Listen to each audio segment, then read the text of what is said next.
A lot of medicine is pattern recognition, and one of the patterns that I've noticed is that we all need 5 basic things in order to be well. And without these 5 things, we can't be mentally and physically well.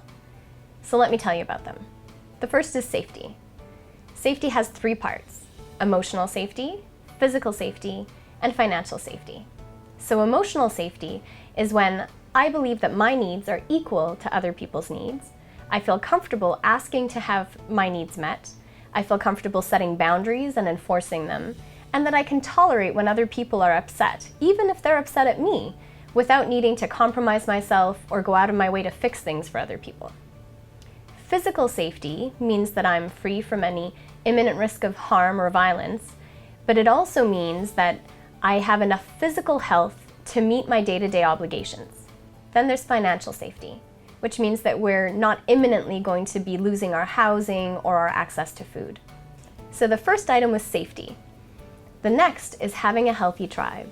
So we are inherently a social species, and in order to be well, then we need to have a healthy tribe. Having a tribe is not good enough. We need to have one with whom we feel emotionally safe, like what we just talked about, but also we need to connect with people who are similar to us in the ways that we identify ourselves. So if I identify myself as being a single parent, then I need to connect with other single parents in order to feel like I belong, like I'm being heard, like somebody else gets it. Similarly, if I'm a particularly religious person, then I could be in a sea of emotionally available and lovely atheists, but I'm not going to feel like I belong because they're not going to get an important part of me. And so it's important, in order to have a healthy tribe, that we are with people who we feel emotionally safe and who we identify with in a meaningful way for us. The next is we all need purpose and mastery. So purpose is easy. We need a reason to get up in the morning. And if we don't, we're not happy campers.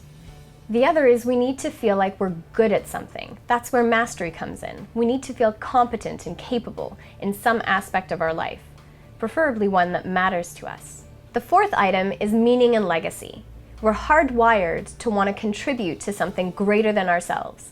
That's part of the appeal of many religions, of spirituality. It's also part of why kids grow up wanting to be doctors, lawyers, superheroes, because they want to contribute beyond themselves. The final item is creativity and challenge.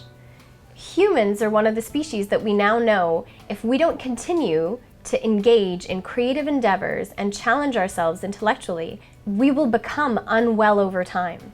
And so that could take the form of playing music, gardening, creatively organizing, or problem solving, but we need to continue to engage in creativity and challenge in order to be well.